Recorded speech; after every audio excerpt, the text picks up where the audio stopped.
Justement, est-ce que quand on t'annonce ça, tu te souviens de ce moment-là? Oui, je me souviens comme si c'était hier parce que le jour où je l'ai appris, ça a été un choc, hein. Je me suis pas tout de suite effondrée, quoique, mais le premier jour et la nuit qui a suivi, j'ai pleuré non-stop, je pense.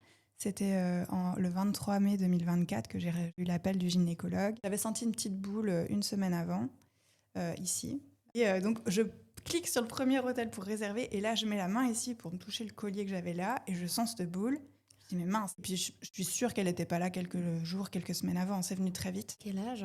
J'avais 35 ans. J'ai pas d'antécédents familiaux. Personne n'en a jamais eu dans ma famille. Et puis, du coup, tout de suite, le lendemain, c'était un dimanche. Donc, le lundi matin, j'ai appelé le gynéco. Il m'a vu dans la journée.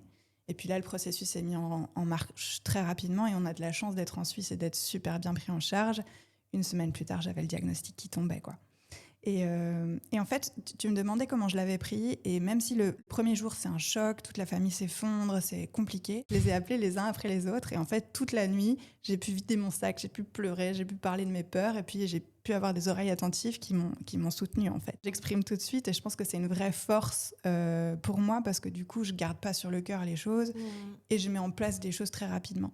Et grâce à ça, j'ai eu plein de tips de gens qui avaient soit vécu le cancer, soit des proches, qui m'ont aidé à mettre en place la machine. Et dès le lendemain, j'étais en mode action. Le bulldozer était revenu. J'ai créé une communauté sur Instagram, sur WhatsApp, pardon, avec tous mes proches et proches éloignés. Mais j'ai 100 personnes dans cette communauté, j'ai activé tout le monde. Mais je me suis dit, autant que les gens sachent ce qui m'arrive, parce que de toute façon, ils l'apprendront d'une manière ou d'une autre. Et au moins, ceux qui ont des ressources, des idées, des envies pourront les activer. Ceux qui ont juste envie de savoir, ils éviteront de me poser la question, tous la même question au même moment, parce que c'est très pénible de répondre à 20 fois la même question sur un sujet douloureux. Là, au moins, tout le monde était on the same page. Mais moi, c'est un projet d'entreprise, quoi. Un projet pro. J'avais mon petit planning et tout. Et ça a été super parce que je le dis depuis le premier jour, en fait. Pour moi, ce diagnostic, ça a été une délivrance.